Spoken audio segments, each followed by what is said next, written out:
ఈ యొక్క సమయంలో వాక్య భాగం నిమిత్తమే చిన్న ప్రార్థన చేస్తాను. ప్రతి ఒక్కరూ హృదయంలో ప్రార్థన చేసుకోండి. వాక్యమే మనకి సమస్త కార్యాలు జరిగించేది. ఆ వాక్యాన్ని మన హృదయంలో విత్తబడేటట్టుగా ప్రార్థన చేసుకుందాం.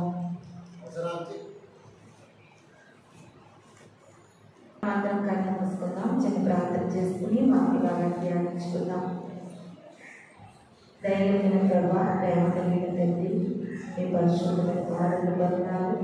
ఈ ప్రాముఖ్యమైన సమయంలో ఈ దేనదాసురాలుగా ఈ సన్నిధానంలో నేను నిలబడి ఉంటుండగా నన్ను పూర్తిగా మీ సిలువ చేత బందీ చేసుకుని నాతో సూటిగా తేటగా మీరు మాట్లాడండి. ఈ వాక్యము అనేక హృదయాలను బలపరిచి అనేకలను ఆలోచింపజేసి అనేక ఆత్మల జీవైపు తిప్పడానికి కృపాకరించున్నాను. వినగలిగే చెవులు, గ్రహింపుగల జ్ఞానము, హృదయము మాకందరికీ దయచేయమని వేస్తున్నాము తండ్రి. ఆమేన్. ఈ చక్కటి సమయం ఇచ్చినటువంటి దేవాది దేవునికి వందనాలు. కూడి వచ్చిన మీ అందరికీ కూడా నా వందనాలు చెల్లిస్తూ ఉన్నాను. ఈ ప్రాముఖ్యమైన సమయంలో ప్రియమైన దేవుని సంగమా, చాలా సార్లు క్రైస్తవ్యం అనేది చాలా ఆశ్చర్యకరంగా మారిపోతుంది. రాను రాను చాలా మంది అంటున్నారండి, క్రైస్తవులతో కలిసి జీవించిన, క్రైస్తవులతో స్నేహం చేసిన, క్రైస్తవులతో ఎక్కువ మాట్లాడిన వారు దేవుళ్ళలోనికి మనుషులను మార్చేస్తారు అనేటటువంటి మాటలు ఎక్కువగా ఈ లోకంలో మనకు వినిపిస్తూ ఉన్నాయి. నిజముగా ఒక మనిషి బ్రతుకుతున్నటువంటి ప్రతి మనుషులు, క్రైస్తవులనే కాదండి, ప్రతి మనుషులు కూడా ప్రియమైన దేవుని సంగమా జీవిస్తున్న మనము మన జీవితానికి, మన యొక్క ఆత్మలకి, మన బ్రతుకులకు ఏది మేలుకరమైనదో తెలుసుకుని దాన్ని మనము అవలంబించడం అనేది మనిషి జీవితానికి ఒక ప్రాముఖ్యమైన అంశం. అవునండి, ఈ లోకంలో మనం ప్రతిదీ కూడా మనం ఏం చేస్తామంటే, ఈ ఒక వస్తువు కొనుక్కున్నా, లేకపోతే ఒక చోటకు వెళ్ళాలన్నా, ఏది చెయ్యాలన్నా అది మంచిదా కాదా అని మన మనిషి జ్ఞానంతో ఆలోచించి వెళ్తూ ఉంటాం. ఒక శుభకార్యం చేయాలన్నా, ఒక మంచి కార్యం చేయాలన్నా, మన ఇంట్లో ఏం చేయాలన్నా మంచిదా కాదా అని కూడా అడిగి చేసేవారు చాలా మంది ఉన్నారు. ఈ దినము మనం ఒక ప్రత్యేకమైన వర్తమానాన్ని చెప్పుకోబోతున్నాం. ప్రజలందరూ కూడా ఏమంటున్నారంటే, ఈ క్రైస్తవులు ఎలాగోలాగా వారి మతంలో మనం మార్చేస్తారు, వారి దేవుళ్ళలోకి మనం నడిపించేస్తారు, వారి మాటలు అలా ఉంటాయి అని అందరూ అనుకుంటున్నారు. అందరూ అలా మార్చేస్తే వాక్యం ఆలకిస్తున్నారు, నువ్వు ఎందుకు మారిపోవాలి? ఒకరు మార్చేసినంత మాత్రం నువ్వు ఎందుకు మారాలి? ఒకరు మా దేవుడు గొప్ప అని చెప్పినంత మాత్రం నువ్వెందుకు స్వీకరించాలి అనేది ఈ దినాన్ని కొన్ని విషయాలు చెప్పాలని పరిశుద్ధాత్మ నాకు ప్రేరేపిస్తూ ఉన్నాడు. బైబిల్ గ్రంథంలోనండి ఆది కాండం మొదలుకుని ప్రకటన గ్రంథం వరకు కూడా ఎక్కడ కూడా దేవునిలోనికి బలవత్కారంగా మనుషులను రాబట్టేటటువంటి అంశాలు మనకు ఎక్కడ కనిపించు. వాక్యం ఏమని సెలవిస్తుందంటే, ప్రతిదీ కూడా మనిషి తన జీవితంలో మేలైన విషయాన్ని యోచించాలి, ఆలోచించాలి. ప్రియమైన దేవుని సంగమా, అందుకనేసి బైబిల్ గ్రంథం ఏమని సెలవిస్తుందంటే, మనకి ఈ లోకంలో మనం జీవించి నడిచేటటువంటి నడవడికల విషయంలో మనం ఆలోచించి అడుగులు వేయాలండి. ఒకరు మనల్ని యేసుబాబు దగ్గరికి నడిపించేసినంత మాత్రం నువ్వు వచ్చేయకూడదు, రావద్దనే బైబిల్ అంటుంది. రావద్దంటుందండి బైబిల్. మన దేవుడు మనలో నుండి ఒకే ఒకటి ఇష్టపడేది ఏంటంటే, మనము నమ్ముకుంటున్నటువంటి దేవుడు, మనము నమ్ముకుంటున్నటువంటి ఆ యెహోవా యేసుక్రీస్తు దేవుడండి. ఆయన ఎలాంటి వాడో, ఆయన ఎంత గొప్పవారో, ఆయన ఎంత గొప్ప కార్యాలు చేస్తారో, ఆయన యొక్క శక్తి కార్యాలను మనం గ్రహించుకుని ఆయన దగ్గరికి రమ్మంటుంది. ఎలాగంటే అలాగే అమాయకంగా వచ్చేది దేవుడి దగ్గరికి. ముందు నువ్వు గ్రహించు ప్రియమైన. మన దేవుడు కూడా అలాగే అంటున్నారండి, యేసుక్రీస్తు యొక్క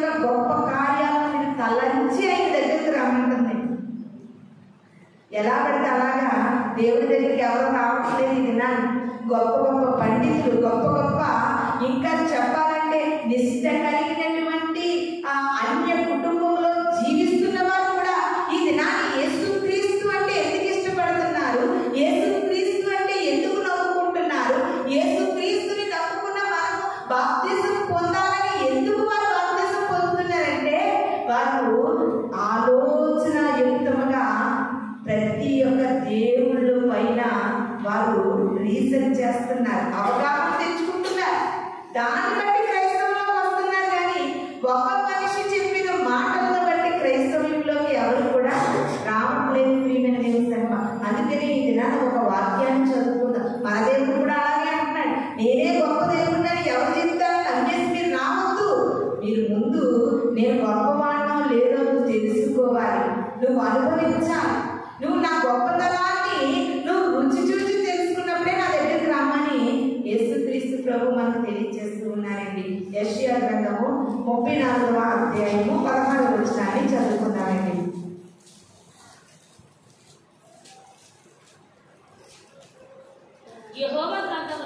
యెహోవా గ్రంథమును పరిశీలించి చదువుకొనుడి. హల్లెలూయా, హల్లెలూయా. ఈ లోకంలో గ్రంథాలు అనేవి చాలా ఉన్నాయి. ఏమున్నాయండి? గ్రంథాలు ఉన్నాయి. మనము నమ్ముకునేటటువంటి దేవునికి సంబంధించింది బైబిల్, ఇది పరిశుద్ధ గ్రంథం. వారికి సంబంధించిన గ్రంథాలు వారికి ఉన్నాయి, వేరే వారికి సంబంధించిన గ్రంథాలు వారికి ఉన్నాయి. ఎవరి మతానికి సంబంధించినటువంటి మత గ్రంథాలు అందరికీ ఉన్నాయి. కానీ ఈ యొక్క పరిశుద్ధ గ్రంథం ఏమని చదివిస్తూ ఉందంటే మా దేవుడే గొప్పవాడు, మా దేవుడే మంచివాడు, మా గ్రంథమే గొప్పది అని ఎవరైనా మీకు చెప్తే నమ్మకండి. ఎంత మాట చూడండి ప్రియమైన దేవుని సంగమా. ఎవరైనా మీకు చెప్పేస్తే మీరు నమ్మేయద్దు అని యెషయా భక్తుడు ఒక చక్కటి కొటేషన్ పెట్టారు. ఏమంటే యెహోవా గ్రంథము గొప్పదని మీకు ఎవరైనా చెప్తే మీరు నమ్మద్దు. యెహోవా గ్రంథమును పరిశీలించి చదువుకోవాలి. హల్లెలూయా, హల్లెలూయా. ప్రపంచంలో ఇటువంటి విభేదాలు ఎక్కువైపోతున్నాయి, ఇటువంటి భేదాభిప్రాయాలు ఎక్కువైపోతున్నాయి. అందరూ కూడా క్రైస్తవులు అనేవారు ఆ యేసుక్రీస్తు దేవుడే గొప్పవాడు అంటున్నారు, క్రైస్తవులు అనేవారు వాళ్ళ దేవుడే పరిశుద్ధుడు అంటున్నారు, వారి గ్రంథమే పవిత్రమైనది అంటున్నారు అని ఎంతో మంది లోకంలో కొట్టిమెట్లాడిపోతున్నారు. మన దేవుడు కూడా అదే చెప్తున్నారు, కొట్టిమెట్లాడిపోవద్దు, మీరెవరు కూడా నలిగిపోవద్దు, మీరెవరు కూడా కృంగిపోవద్దు. మీరు చదువుకుంటున్న గ్రంథాలు ఉన్నాయి, అవి పరిశీలించండి. ఈ గ్రంథాన్ని కూడా పరిశీలించి చదివినప్పుడు ఎవరి గొప్పవారో, ఎవరి గ్రంథము గొప్పదో మీకే అర్థమవుతుంది అని యెషయా భక్తుడు అంటున్నాడు. ఆలోచిస్తున్నారా ప్రియమైన దేవుని సంగమా? ఎంతలో కనబడి అంతలో మాయమైపోయేటటువంటి ఒక వస్తువుని కొనుక్కోవడానికి, ఒక ఏసీ కొనుక్కోవాలనుకో, ఒక ఫ్రిడ్జ్ కొనుక్కోవాలనుకో, ఒక వాషింగ్ మిషన్ కొనుక్కోవాలనుకో, కనీసం ఒక ఫ్యాన్ కొనుక్కోవాలనుకో తెలుసున్న వాళ్ళు అడుగుతారు కదండి, ఏంటి మీరు కొనుక్కుంటారు కదా, ఎక్కువ మీరు వాడుతున్నారు కదా వస్తువులు, మీరు ఉపయోగిస్తున్నారు కదా వస్తువులు, ఏది కంపెనీ మంచిది అంటారండి? అడుగుతామండి, కంపల్సరీ అడుగుతాం. ఎందుకంటే ఒక వస్తువు నేను కొనుక్కుని వాడుతున్నాను అనుకోండి, అప్పుడు వేరే వాళ్ళు వచ్చి అమ్మా మీరు ఈ వస్తువు చాలా సంవత్సరాల నుండి వాడుతున్నారు కదా, అంటే ఈ కంపెనీ మంచిదా, మేము కొనుక్కోవాలనుకుంటున్నామండి, ఈ వస్తువు కొనుక్కోమని అడుగుతారు కదా. ఈ దినాన్ని క్రైస్తవులుగా జీవిస్తున్నటువంటి మనము కూడా ఎవరికి చెప్పినప్పటికీ కూడా మా దేవుడు గొప్పవాడని మీరు చెప్తే వెర్రి పావులుగా మీరు నమ్ముకోకండి.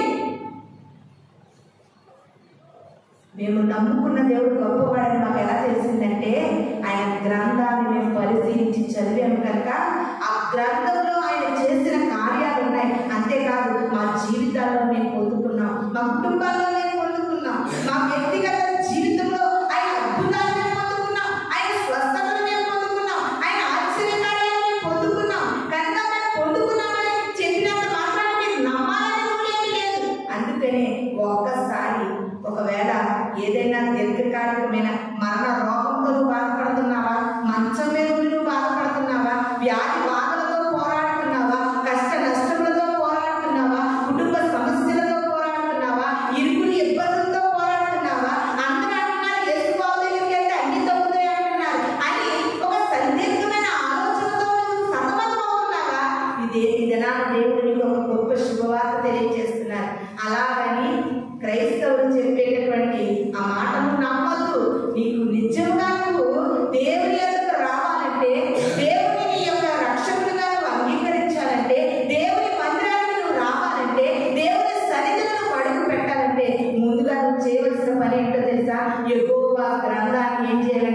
పరిశీలించి చదువు. ఈ లోకంలో ఎన్నో వస్తువులు సంపాదించుకోవడానికి దుల్లో బాగుంటుందా, పటాకులో బాగుంటుందా, బంగారం అక్కడ బాగుంటుందా, ఎక్కడ బాగుంటుందా అని అన్ని పరిశీలిస్తున్న నీకు నీ జీవితాన్ని ఎందుకు నెట్టేట ఉంచుకుంటావు? నీ జీవితానికి ఏ గ్రంథం మంచిదో పరిశీలించు. నీ జీవితానికి ఏ దేవుడు మంచోడో పరిశీలించుకో. నీ జీవితాన్ని ఏ దేవుడు మోక్షానికి చేర్చుతాడో పరిశీలించు. అమాయకంగా నడుముందండి లోకం, అమాయకంగా పోవద్దని వాక్యము సెలవిస్తుంది. ప్రియమైన దేవుని సంగమా, ఒక క్రైస్తవులతో ఫ్రెండ్షిప్ చేసినంత మాత్రం నువ్వు మారిపోవాలని వాక్యం సెలవిస్తలేదు. నువ్వు చదువుతున్నటువంటి అనేక గ్రంథాలు ఉన్నాయి చూడు, ఆ గ్రంథాలన్నిటికంటే కూడా ఏ గ్రంథము మంచిదో, ఒకవేళ నువ్వు బైబిల్ చదవాలనుకుంటున్నావా, బైబిల్ గ్రంథాన్ని నువ్వు పరిశీలించి చదివినప్పుడు ఆ బైబిల్ గ్రంథాన్ని రచించి రాయించి మన ఎదురు తీసుకొచ్చిన దేవుడు ఎంత గొప్పవాడో నీకు అర్థమవుతుంది. ఏదైనా మనం అనుభవపూర్వకంగా నేర్చుకున్నదే మనల్ని నిలబెడతారు. అవునండి, అనుభవపూర్వకంగా నేర్చుకోవాలి. ప్రియమైన దేవుని సంగమా, ఎంతో మంది గ్రంథాల కోసం ఎన్నో ఎన్నో ఎన్నో మాటలు సోషల్ మీడియాలో మనకు కనబడతా ఉన్నాయి. అంతేకాదు క్రైస్తవులుగా ఉత్తుని ఎవరో మారిపోతలేదండి. మన దేవుడు గొప్ప దేవుడు కనుక ఆ గొప్పతనాన్ని తెలుసుకున్న వారే దేవుడిలోనికి ఆకర్షించబడతారండి. దేవుడిలోనికి ఆకర్షించబడతారు. ఒక చైనా దేశంలో పాల్ యాంగిచ్ అనేటటువంటి ఒక వ్యక్తి ఉన్నారండి. ఎవరు? ఆయన తెలియనటువంటి వారు ప్రపంచంలో ఎవరు ఉండరు. చైనా దేశంలో పాల్ యాంగిచ్ అనేటటువంటి ఒక వ్యక్తి ఉంటే ఆయనకి భయంకరమైనటువంటి క్షయ వ్యాధి వచ్చిందంట. ఏ వ్యాధి అండి? క్షయ వ్యాధి వచ్చిందంట. క్షయ వ్యాధి అంటే వారు తగ్గినప్పుడల్లా బ్లడ్ పడతా ఉంటుంది, రక్తం కప్పుకుంటా ఉంటారు. అలాంటి భయంకరమైన వ్యాధి వస్తే వాళ్ళ తల్లిదండ్రులు ఏం చేశారంటే, ఇది ఒక అంటు వ్యాధి, వారు తిన్న దాంట్లో క్షయ వ్యాధి అంటే ఇప్పుడు మనకి ఎక్కువ ఇంగ్లీష్ వర్డ్స్ ఏంటంటే టీబీ వ్యాధి. ఏంటి? టీబీ జబ్బు చూడండి. టీబీ అనేటటువంటి వ్యాధి ఉన్న వాళ్ళు ప్లేట్లో తిన్నది అంటుకుంటుందండి. వారి తాగిన గ్లాస్ తాగిన మనకు అంటుకుంటుంది, బ్యాక్టీరియా ఉంటుంది. అయితే ఈ పాల్ యాంగిచ్ గారి తల్లిదండ్రులు అందరూ ఏం చేశారంటే ఆయన ఒక రూములో పెట్టి ఆయనకు ప్రత్యేకమైన వస్తువులు పెట్టి ఈ భోజనం తెచ్చి కన్న తల్లి కూడా అంటండి ఆ డోర్ దగ్గర పడేసిపోయిందంటే. ఎందుకంటే పోతీడు ఒకడు పోతాడు, వీడితో పాటు నేను పోతాను, మిగతా పిల్లలకు తల్లి ఉంటుందని. ఆవిడ చేసిందేమి రాములని నన్నే. అయితే అలాగంటే ఎంతో మంది డాక్టర్ల దగ్గర తిప్పి, ఎంతో మంది వైద్యుల దగ్గర తిప్పితే వైద్యుల దగ్గరికి డాక్టర్ల దగ్గరికి ఎన్నో డబ్బులు ఖర్చు పెట్టినా వాడు చాలా పేద స్థితి కుటుంబం అయినప్పటికీ వారు స్తోమత తగినట్లుగా వారు చూపిస్తే డాక్టర్లు అన్నారంట, అమ్మ మీరేమి ఈ అబ్బాయి కొరకు ఏం ఖర్చు పెట్టినా ఖర్చు పెట్టకపోయినా ఈ అబ్బాయి 6 నెలల కంటే ఎక్కువ బ్రతకడు అన్నారంటే. ఎన్ని నెలలు? 6 నెలలు. 6 నెలలు 6 నిమిషాల్లో గడిచిపోతుందండి ఈ మధ్య కాలం కదా. 6 నెలల కంటే ఎక్కువ బ్రతకడంటే ఇతను ఒక్కడు ఆ రూములో ఉండడం అనేది ప్రతి మనిషికి కూడా కరోనా బాగా అలవాటు చేసింది. అవునండి, కరోనా వచ్చిన స్పెషల్ రూమ్ లో పెట్టేవారు, వాళ్ళకి స్పెషల్ గా పెట్టేవారు వారి మనుషుల మధ్య. కానీ ఇంకా చెప్పాలంటే కరోనా వచ్చిన ఇంటికి కలిచేసేసేవారు, ఆ బీచింగ్ చేసేసేవారు, అదొక ఆ దయ్యాల మొక్కలా చేసేసేవారు. ఆ మధ్య భయము. అలాగా ఇతనికి ఇక భోజనము, ఇతనికి ట్యాబ్లెట్స్ అన్ని కూడా తల్లిదండ్రులు కడప దగ్గరే పెట్టేసి చెప్పేవారంటే. ఇతను ఒక్కరు అలాగే ఆ వ్యాధితో బాధపడతా ఉంటే ఒక క్రైస్తవ సహోదరి అంటేండి పలానా ఇంట్లో వాళ్ళ అబ్బాయికి ఇలాంటి వ్యాధి వచ్చింది, ఆ అబ్బాయి 6 నెలల కంటే ఎక్కువ బ్రతకడు అని ఒక క్రైస్తవ అంటే క్రీస్తుని నమ్ముకున్నటువంటి సహోదరికి తెలిసిందంట. నిజంగా మన క్రైస్తవ్యము గొప్పది అని నేను ఎలా చెప్పగలనంటే, ప్రియమైన దేవుని సంగమా, మన క్రైస్తవులు ఎవరైనా సరే దేవుని నమ్ముకోలేని వారు వ్యాధి బాధతో ఉంటే మనం ఏమంటామండి, వారు మన దేవుని నమ్ముకోకపోయినా మీకు అసలు ప్రార్థన చేస్తామండి అంటారు కదండి. ఆ మాట ఏ బిడ్డలు ప్రపంచంలో అంటారండి. ఏ మత గ్రంథాలను చదివేవారు అనరు, ఏ దేవుళ్ళను పూజించేవారు అనరండి. ఆ మాట అంటారా? ఎప్పుడైనా విన్నారా? మనమంతా అంటాం. ఎందుకంటే మన దేవుడు స్వస్థపరిచే దేవుడు కనుక ప్రియమైన దేవుడు సంగమ. అలాగే ఒక క్రైస్తవ సహోదరి వచ్చి అన్నదంటే, అమ్మ ఈ అబ్బాయికి ప్రార్థన చేయిస్తాను, చర్చిలోని ప్రార్థన చేస్తే మీ అబ్బాయి బ్రతుకుతాడు, మేము ప్రార్థించే దేవుడు మరణములో నుండి జీవములోనికి నడిపించే దేవుడు అన్నదంటే. అంటే తల్లిదండ్రులు కూడా ఇష్టపడలేదంట. ఎందుకు ఇష్టపడలేదంటే వాళ్ళు యామించో గారు క్రైస్తవులు కాదు, వాళ్ళు బౌద్ధ మతానికి చెందినవారు. ఏ మతానికి? బౌద్ధ మతానికి చెందినవారు. వారు బుద్ధుడినే ఆరాధిస్తారు, కానీ యేసుక్రీస్తు అంటే వాళ్ళకి పడదు. అందుకని ఒప్పుకోలేదండి. ఒప్పుకోకపోతే ఆ సహోదరి అంటే వాళ్ళ తల్లిదండ్రులు కూడా అతనున్న గదిలోనికి రావడానికి ఇష్టపడకపోతే ఆ సహోదరి అతనున్న రూములో వచ్చిందండి. అతను అంటున్నాడంట, ఎందుకు వచ్చావు? ఎందుకు వచ్చావు? నా రోగం కూడా కట్టుకుపోదు, నా జబ్బుని కట్టుకుపోదు, నువ్వు ఎందుకు వచ్చావు అని అడిగానంటే, ఎందుకు వచ్చానంటే నీలో ఉన్న జబ్బును తీసివేసే మందు నా దగ్గర ఉంది అన్నదంట.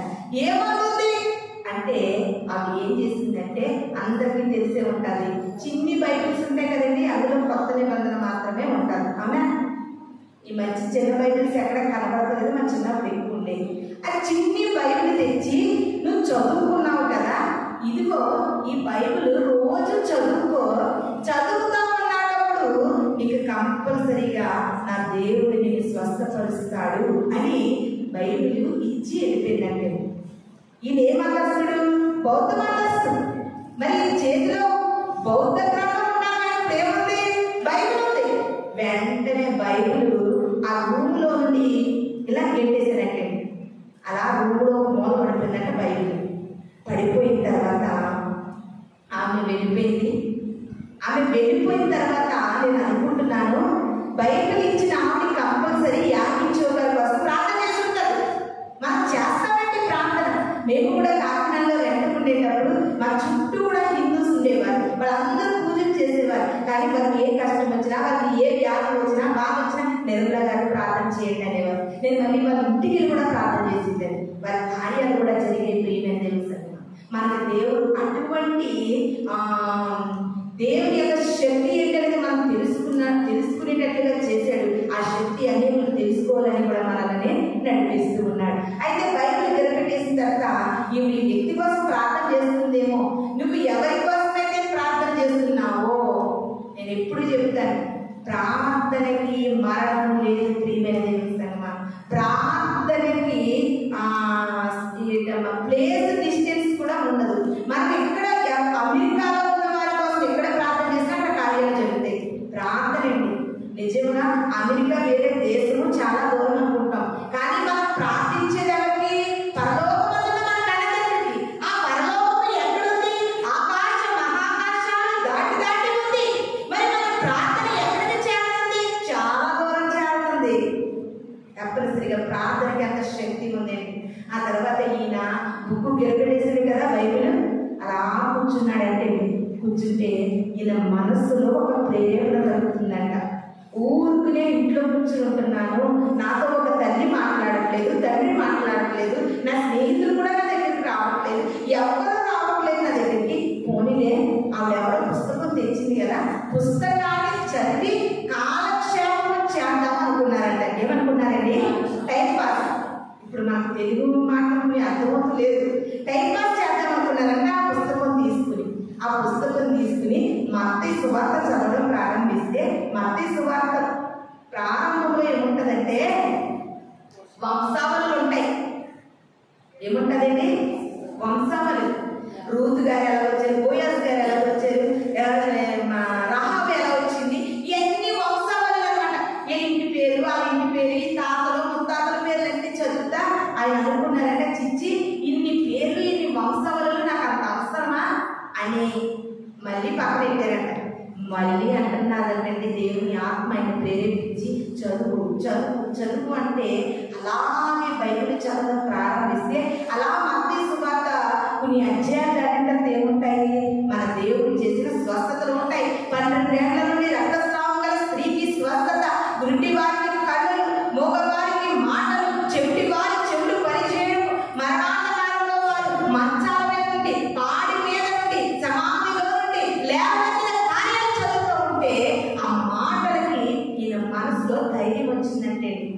ధైర్యం వచ్చి అనుకున్నారంట, అయ్యా నువ్వెవరో నాకు తెలియదు, నాకు బుద్ధుడే తెలుసు, నువ్వెవరో నాకు తెలియదు, నాకు బుద్ధుడు తెలుసు. మరి ఆ సహోదరు పుస్తకం ఇచ్చింది, ఈ పుస్తకాన్ని చదువుతుంటే నువ్వు నాకు తెలియకపోయినా ఈ పుస్తకంలో నుండి నువ్వు నాతో మాట్లాడేది ధైర్యపరుస్తున్నావు అని చిన్న మాట మనసులో అనుకుంటేనండి, బైబిల్లో నుండి దేవుడు యాకోబు గారితో మాట్లాడారండి. అలాగే రోజులు గడుస్తూ ఉన్నాయి. పుస్తకం బైబిల్ చదువుతూ ఉన్నారు. చదువుతూ ఉంటుండగా ఆటోమేటిక్గా ఆయన ఆరోగ్యంలో మార్పులు కలుగుతూ ఉన్నాయంట. ఎప్పుడు దగ్గుతూ ఉండే ఆయనకి దగ్గు కంట్రోల్ అయిందంటే, నీరసంగా ఉండే ఆయనకి బలం పుంజుకోవడం మొదలు పెట్టారంట. కొన్ని రోజుల తర్వాత తల్లిదండ్రులతో చెప్తున్నారంట, నన్ను బలపరిచిన వారు ఒకరు ఉన్నారు, ఒక్కసారి నేను హాస్పిటల్కి వెళ్ళి టెస్ట్ చేయించుకుంటానంటే తీసుకుని వెళ్ళి 6 నెలలకి చనిపోతానన్న వ్యక్తి 8 నెలలు గడిచినా బ్రతుకున్నాడంట. ఇంకా బ్రతుకున్నాడంటే హాస్పిటల్కి తీసుకెళ్తే నీలోని క్షయవ్యాధి కొంచెం కూడా కనబడట్లేదని రిపోర్ట్స్ వచ్చినాయంట. ప్రేమైన తెలుస్తారు. అప్పుడు యాకోబు గారు అంటున్నారట, బౌద్ధ మతస్థుడైన నన్ను మార్చింది బైబిల్ గ్రంథము. నేను ఈ గ్రంథాన్ని పరిశీలించి చదువుకున్నాను కనుక ఈ గ్రంథంలో ఉన్న శక్తి నాకు తెలిసింది, ఈ గ్రంథంలో ఉన్న స్వస్థత నాకు తెలిసింది, ఈ గ్రంథంలో ఉన్న దేవుడు ఎంత గొప్పవాడో నాకు తెలిసింది. కనుక నాలాగా అనేక మంది మేము నమ్ముకున్న దేవుడే గొప్పవాడు, మేము ఆరాధించేవారే గొప్పవారు, మేము చేసే పూజలే గొప్పవి, మేము నమ్ముకునేవారే గొప్పవారని నాలాగా అనేకమైన ప్రజలు అట్టడున నశించిపోతూ ఉన్నారు. నేను ఈ దేవుడి కొరకు సువార్త చెప్పాలి అనుకున్నారంటే తల్లిదండ్రులు కూడా తిడుతున్నారంటే, మరే ఆ క్షయవ్యాధితో చచ్చితే బాగుంటున్నా మాకు, ఈ దినాన్ని మన ఎంట వంట లేని యేసు క్రీస్తును నమ్ముకున్నాం, ఆ యేసు క్రీస్తుని మళ్ళా ఊరందరికీ ప్రకటిస్తూ ఉన్నాం. అందరూ చుట్టాలు బంధువులు అడుగుతున్నారు, అమ్మా మీ యొక్క అబ్బాయి ఏంటి, ఎవరో యేసు క్రీస్తు అని ప్రకటిస్తూ ఉన్నాడు, ఆ రోడ్ల మీద చెప్తున్నాడు, ఆ సెంటర్లో చెప్తున్నాడు, ఆ యొక్క బస్ స్టాండ్ లో చెప్తున్నాడు అని అందరూ మమ్మల్ని అడుగుతుంటే మాకు సిగ్గేస్తుందిరా. ఆ జబ్బుతో చచ్చినా పర్లేదని తల్లిదండ్రులు కూడా ఆయన చాలా చిన్న చూపు చూస్తే ప్రేమ తెలుసమ్మా, ఒంటరిగా దేవుడిని తెలుసుకున్న ఆయన సువార్త ప్రకటిస్తూ అన్నారంట, అయ్యా నేను కొన్ని ఆత్మల వల్ల నేను ప్రార్థన చేస్తున్నాను అనగా ఆయన ప్రార్థన స్టార్ట్ చేస్తే ఫస్ట్లో 50 మంది వచ్చారంటే మీ ప్రార్థనకి. ఎంతమంది? 50 మంది వస్తే ఆయన అనుకున్నారంట, కాదు దేవా, ఈ 50 మందికి కూడా కొన్ని లక్షలు పట్టే మందిరాన్ని నేను కట్టాలనుకున్నారంట. ఎంతమందికి? 50 మంది ప్రార్థనకు వస్తే రానటువంటి లక్షల మందికి మందిరాన్ని కడతానన్నాడంటే. అని దేవుని సన్నిధిలో ప్రార్థన చేస్తే 50 మంది లక్షలు పట్టే మందిరంలో ఎవరైనా కనిపిస్తారా? మన మందిరంలో కనిపించరు కదా. కానీ దేవుడు అన్నాడంటే, నువ్వు లక్షలు పట్టే మందిరాన్ని కట్టాలి నేను ఇస్తున్నానంటే పెద్ద మందిరాన్ని కట్టానంటే అలా రాను రాను రాను రాను కొన్ని లక్షల మంది ఆ మందిరానికి రావడం ప్రారంభించారు. చైనా దేశంలో అతి పెద్ద మందిరం ఉన్నదంటే అది యాకోబు కట్టిన మందిరం. ఇంకా ప్రపంచంలో అతి పెద్ద సంఘం ఏమిటంటే యాకోబు సంఘము. ప్రియమైన దేవుని సంఘమా, ఎందుకంటే ఆయన యెహోవా గ్రంథాన్ని పరిశీలించి చదువుతున్నారు. నీవు ఎందుకు పరిశీలించలేకపోతున్నావు? నువ్వు ఎందుకు చదవలేకపోతున్నావు? ఎందుకు నీ జీవితానికి మోక్ష మార్గం ఏదే గుర్తించలేకపోతున్నావు? ఇది నా ప్రభు అడుగుతా ఉన్నాడు. నేను ఎంతగానో సఫలం ఒక్కొక్కసారి చాలా సార్లు నీ మీద నీకే డౌట్ వస్తుంది. అవును, మేము నమ్ముకుంటున్న దేవుడు గొప్పవాడా? ఆ క్రైస్తవులు తండోపతండానికి వెళ్ళిపోతున్నారు, స్వస్థతలు అంటున్నారు, ప్రార్థనలు అంటున్నారు, అద్భుతాలు అంటున్నారు, ఆశ్చర్యాలు అంటున్నారు. ఇది గొప్పదా అది గొప్పదని ఎంతో అనుమానం కూడా నీకుంది. ప్రియమైన సహోదరి సహోదరుడా, ఇది నా వాక్యం అంటుంది, యెహోవా గ్రంథాన్ని నువ్వేం చేయాలి? పరిశీలించి చదువుకోవాలి. ఇంకొక మాటను చూద్దాం. యోహాను పత్రిక 5వ అధ్యాయము 39వ వచనాన్ని చదువుకుందామండి. యోహాను సువార్త 5వ అధ్యాయము 39వ వచనాన్ని చదువుకుందాం. 5వ అధ్యాయము 39వ వచనము. లేఖనములందు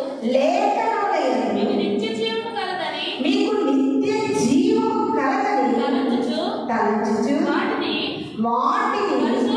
పరిశోధించుచున్నారు అనే నన్ను గూర్చి సాక్ష్యం ఇచ్చుచున్నవి. హల్లెలూయా, హల్లెలూయా. యెహోవా గ్రంథాన్ని, బైబిల్ గ్రంథాన్ని, పరిశుద్ధ గ్రంథాన్ని నువ్వు పరిశీలించి చదవాలి. రెండవగా యోహాను భక్తుడు తెలియజేస్తా ఉన్నాడు, ఈ లేఖనములను మనం పరిశోధించాలి. హల్లెలూయా, హల్లెలూయా. గ్రంథాన్ని పరిశీలించమని యెషయా గారు చెప్తున్నారు, లేఖనములను పరిశోధించాలని యోహాను భక్తుడు తెలియజేస్తా ఉన్నాడు.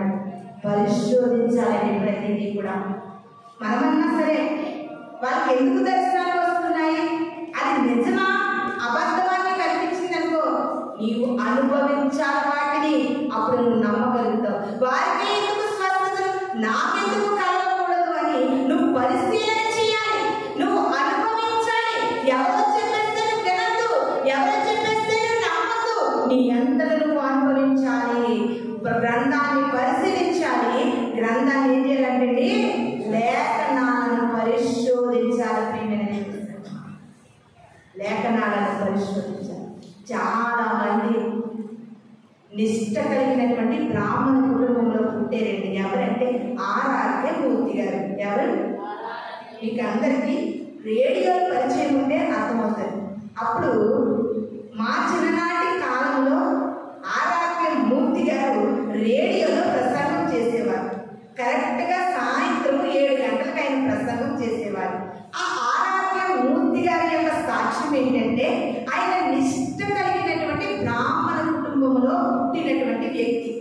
అందరూ యేసుబాబు మంచివాడు, యేసుబాబు స్వస్థపరుస్తాడు, యేసుబాబు దగ్గరికి వెళ్తే మా కష్టాలు తీస్తాయి, ఆయన దగ్గరికి వెళ్తే ఏముంది నిత్య జీవితం ఉందని ఎందుకు చెప్తున్నారని ఈ బైబిల్ గ్రంథాన్ని అంటే ఆది కాండం నుండి ప్రకటన గ్రంథం వరకు పరిశోధించి పరిశీలించి ఈ గ్రంథంలో తప్పులు పట్టుకుని క్రైస్తవులను నిలదీయాలని చదివారండి.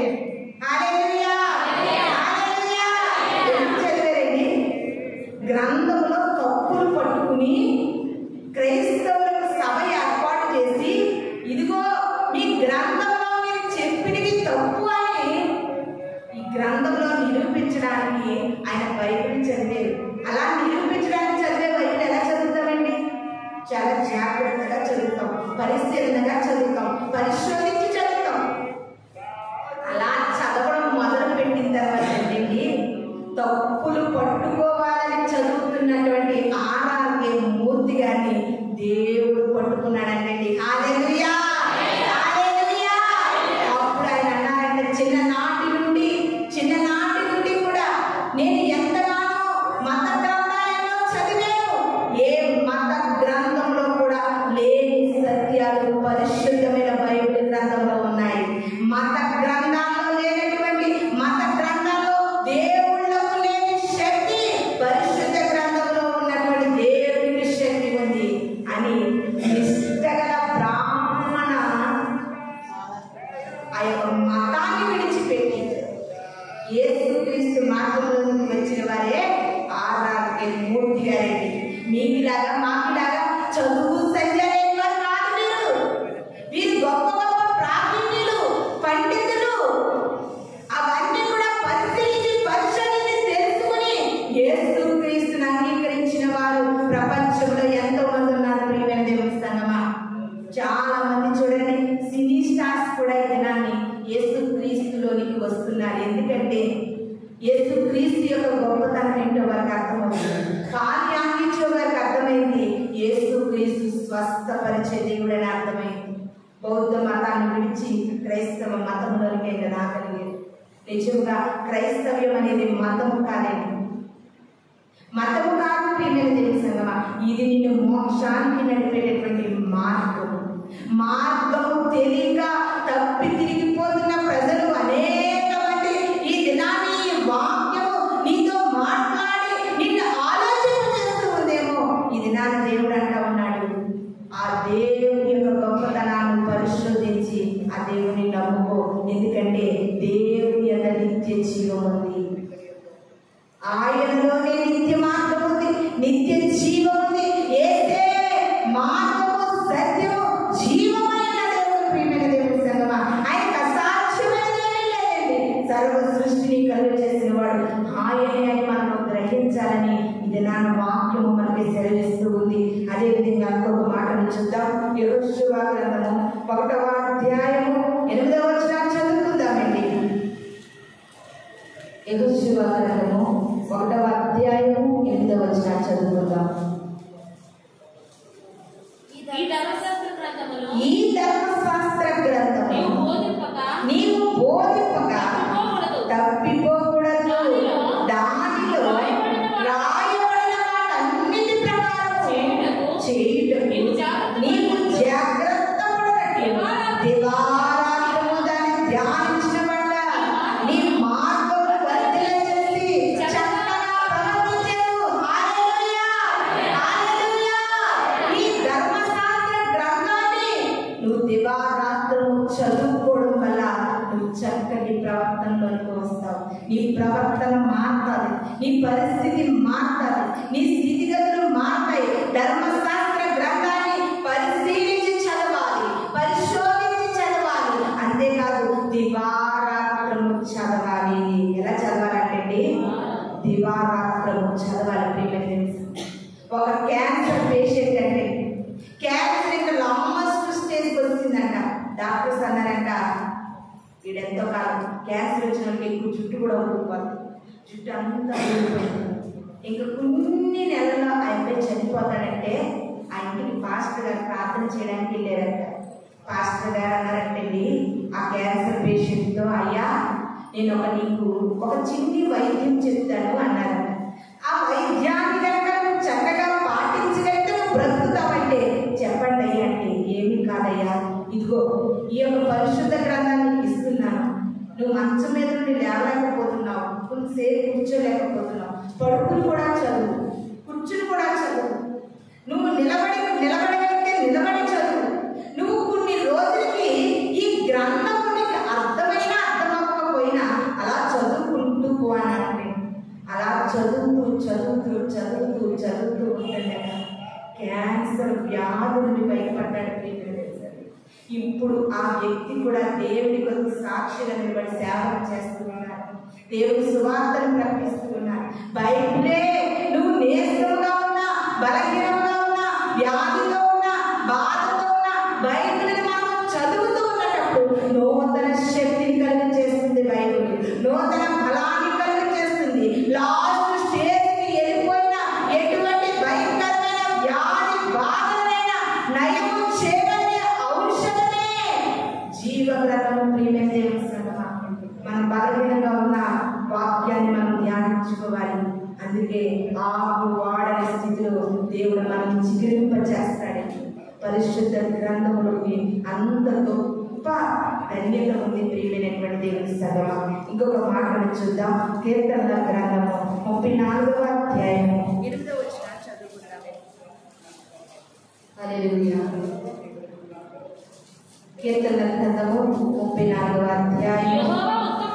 యెహోవా ఉత్తముడని రుచి చూచి తెలుసుకోవాలి. హల్లెలూయా, హల్లెలూయా. ఎవరైనా యేసుక్రీస్తే గొప్పవాడంటే నువ్వు అమాయకురాలుగా నమ్ముకోవద్దు. ఎలా తెలుసుకోవాలంట?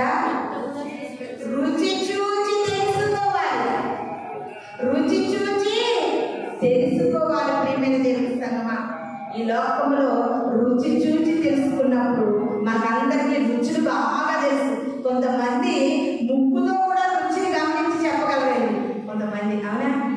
కొంతమంది ఏం చేస్తారు, ముక్కు సహాయంతో నోటితో రుచి చూడకుండా ఏ పదార్థమో చెప్పేస్తారు కొంతమంది. ఇది నాన్న యేసుక్రీస్తు అంటా ఉన్నారు, దేవుడు స్వస్థపరుస్తాడు స్వస్థపరుస్తాడు అని అందరూ అంటున్నారు. కానీ నాకు ఎందుకు స్వస్థత లేదు, నాకు ఎందుకు బాగుపడట్లేదు, నా వ్యాధి ఎందుకు నయం కావట్లేదు, బాధపడుతున్నావేమో దేవుణ్ణి అడుగు. అయ్యా అందరూ అంటే నాకు కుదరదు, నువ్వేంటో నాకు నిరూపించు, నీ స్వస్థత ఏంటో నాకు తెలియచే. ఏమనుకోవాలంట? రుచి చూచి తెలుసుకోవాలి, రుచి చూచి తెలుసుకోవాలి. ప్రతి ఒక్కరు కూడా దేవుని దర్శనాలు అంటున్నారు, అందరికి వస్తున్నాయి, నాకేంటి అనుకోవద్దు, అడుగు దేవుని. నేను రుచి చూచి తెలుసుకోవాలయ్యా. కళలు అంటున్నారు, స్వప్నాలు అంటున్నారు, దేవుని యొక్క ఆత్మ అంటున్నారు, ఆయన వస్తుందా నాకు రాదా? కాదు కాదు, నేను రుచి చూచి తెలుసుకోవాలి. వాక్యం ఆనందిస్తున్నటువంటి దేవుని యొక్క ప్రియమైనటువంటి బిడ్డలారా, దేవుడు అంటా ఉన్నారు, ఎవరో చెప్తే గొప్ప కాదండి, నీకు నువ్వు రుచి చూచి తెలుసుకో. మనిషి ఆత్మకు పరమార్థం ఉంది, మనిషి ఆత్మకు నిత్య జీవం ఉంది. మనిషిని దేవుడి భూలోకంలో కొంతకాలం 78 సంవత్సరాలు బ్రతికి చనిపో అని పుట్టించలేదండి. నువ్వు 78 సంవత్సరాలు చనిపోయినా మరలా తిరిగి నా ఎద్దకు వస్తే నీకేముంది? నిత్య జీవితం ఉంది. మరి ఏ ఎద్దకు మనం వెళ్ళాలంటే, ఎక్కడికైనా వెళ్ళాలంటే మనకు మార్గము తెలియాలి. మరి ఏ దగ్గరికి వెళ్ళాలంటే మార్గము తెలియాలి. ఆ మార్గమే బాప్తిస్మము, ఆ మార్గమే మనసారా దేవుని నమ్ముకోవడము, ఆ మార్గమే హృదయమారా దేవుని నువ్వు తెలుసుకోవడం. ప్రియమైన దేవుని సంగమా, ఎంతో మంది అన్ని మార్గాలు వెతికి చివరికి ఏసే మార్గమని అనేకమైన బిడ్డలు నా దేవునిలోనికి రాగలుగుతున్నారు. వారు బట్టి రావట్లేదండి, వారు పరిశోధించే, వారు పరిశీలించి వచ్చే, వారు రుచి చూచి తెలుసుకుని దేవుని ఎదురు వస్తున్నారు. ప్రియమైన దేవుని సంగమా, వాక్యం ఆలకిస్తున్న నువ్వు కూడా దేవుడు అంటే ముందుగా రుచి చూడాలి. రుచి చూడనటువంటి క్రైస్తవ్యము ఎన్ని సంవత్సరాలను క్రైస్తవుడిగా బ్రతికినా వ్యర్థం. నువ్వు రుచి చూడాలి.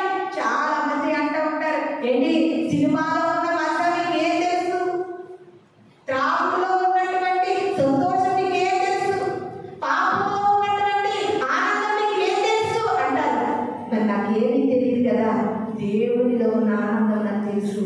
దేవుడిలో ఆనందం ఏంటో రుచి చూచి తెలుసుకుంటే పాపం అంటే నీకు అసహ్యపడుతుంది. హల్లెలూయా, హల్లెలూయా. నీకు వాటిలో ఎంత ఆనందం ఉందని గ్రహించావో, ఈ దినాన్ని దేవుడిలో ఆనందం ఉందని మేము గ్రహించగలుగుతున్నాం కనుక ఆ ఆనందాన్ని మేము అనుభవిస్తున్నాం.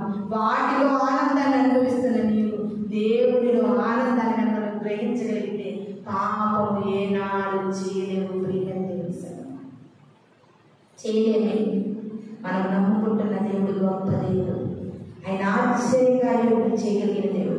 చాలా మంది అంటా ఉన్నారు, బైబిల్ అంటే 300 వచ్చేది 400 వచ్చేది అనుకుంటున్నారేమో. కాదండి, ఈ యొక్క పరిశుద్ధమైన గ్రంథంలో ఎన్నో స్వస్థతలు ఉన్నాయి, అద్భుతాలు ఉన్నాయి, ఆశ్చర్యాలు ఉన్నాయి. మనిషి మరణించిన తరువాత మనిషి బ్రతుకు ఏమైందో కూడా వివరణ ఇందులో ఉంది. ప్రియమైన దేవుని సంగమా, ఈ బైబిల్ అంటే మొత్తము ఆది కాండం నుండి ప్రకటన గ్రంథం వరకు మొత్తం క్రొత్త నిబంధన అంతా కూడా 929 అధ్యాయాలు ఉన్నాయండి. 929 అధ్యాయాలు క్రొత్త నిబంధన, పాత నిబంధనలో ఉన్నాయి. 260 అధ్యాయాలు కొత్త నిబంధనలో ఉన్నాయి. చూడండి, 929 అధ్యాయాలు ఓల్డ్ టెస్టిమెంట్ లో ఉన్నాయి, 260 అధ్యాయాలు న్యూ టెస్టిమెంట్ లో ఉన్నాయి. మొత్తం బైబిల్ అంతా కూడా ఆది కాండం నుండి ప్రకటన గ్రంథం వరకు 1189 అధ్యాయాలు దేవుడు మనకు పొందుపరిచి ఉంచాడు. ప్రియమైన సంగమా, 1189 అధ్యాయాలు ఇందులో ఉంటే బైబిల్ అంటే మనకు సులభంగా మారిపోతుంది. చాలా జాగ్రత్తగా ఆలోచించండి. ఎవరైనా సరే అమ్మా నువ్వు యేసుక్రీస్తుని నమ్ముకోవాలని చెప్తే నమ్ముకోవద్దండి, పరిశోధించండి.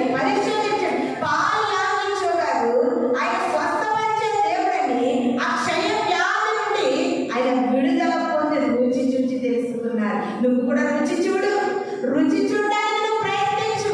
కంపల్సరీగా రుచి చూచి తెలుసుకుంటే ఏనాడు ఏ వ్యక్తి కూడా వెనుదిరుగుడు. ప్రియమైన దేవుని సంగమా, ఇంకొక మాటను చూసుకుని మనం ముగించుకుందాం.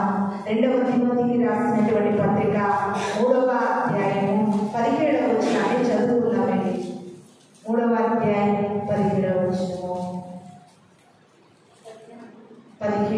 రెండవ తిమోతి 3వ అధ్యాయం 17.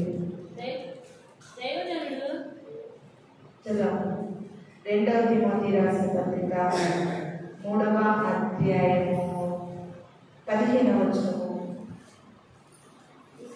యేసునందు ఉంచవలసిన విశ్వాసము ద్వారా రక్షణాత్మకమైన జ్ఞానము నీకు కలిగించుటకు శక్తిగా పరిశుద్ధ లేఖనములను బాల్యము నుండి నేర్చుదువు. హల్లెలూయా, హల్లెలూయా.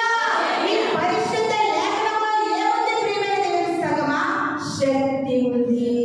ఏముంది? శక్తి.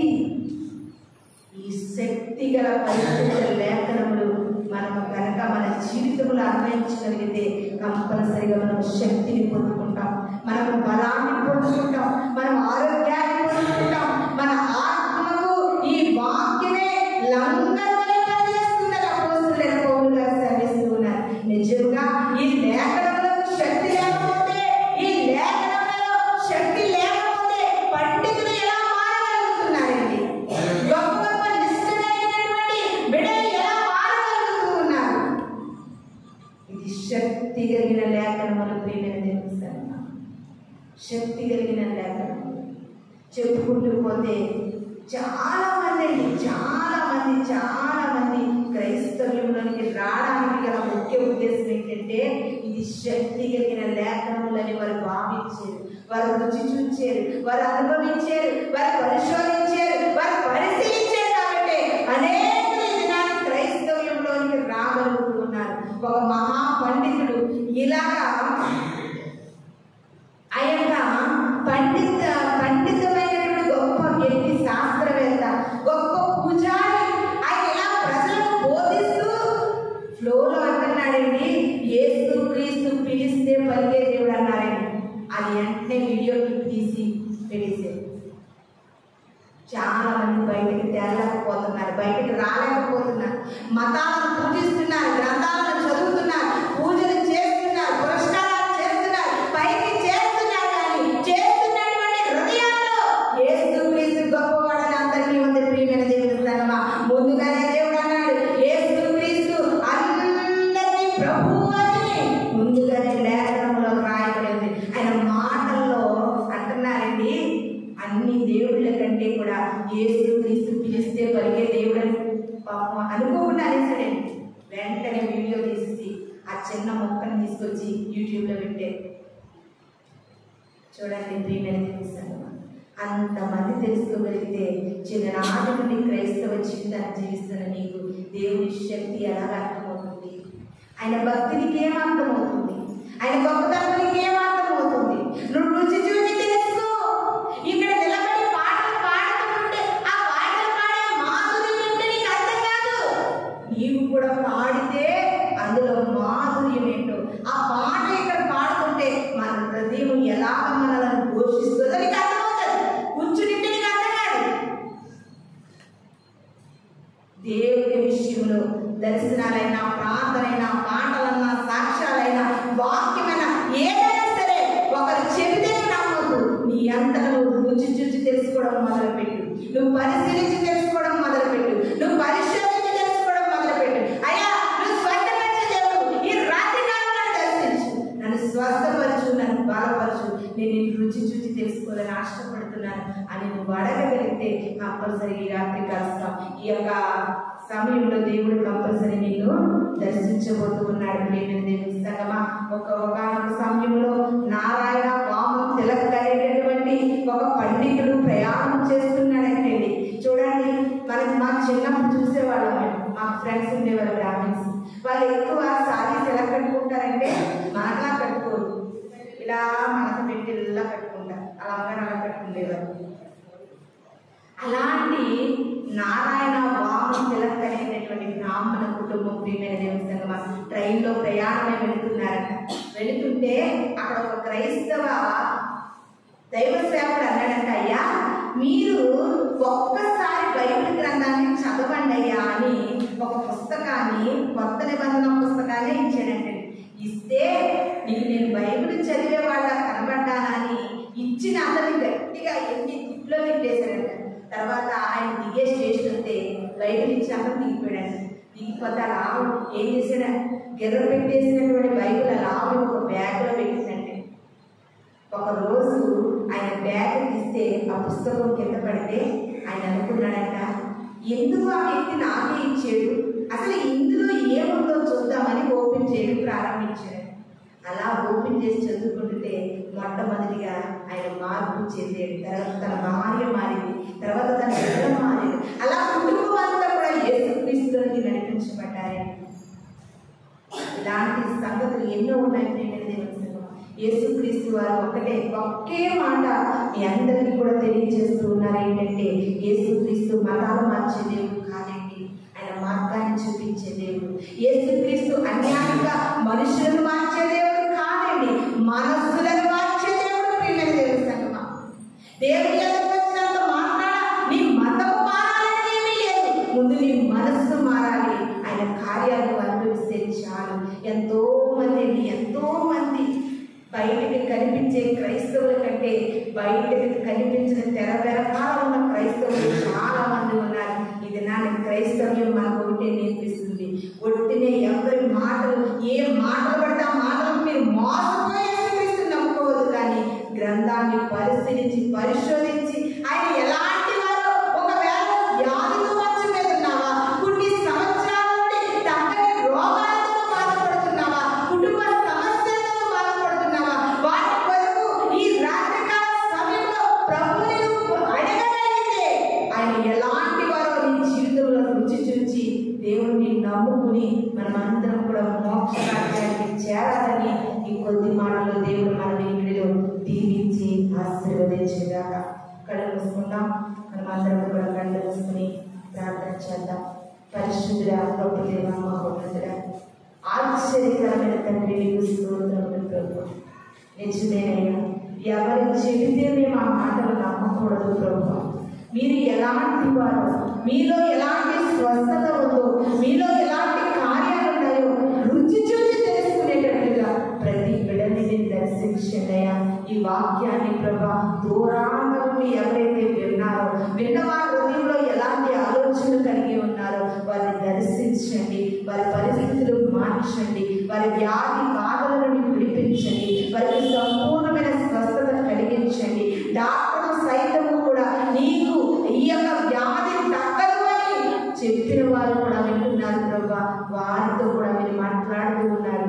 తగ్గని కుదరని రోగాలను కూడా బాగు చేయగలిగే దేవుడు ప్రభా.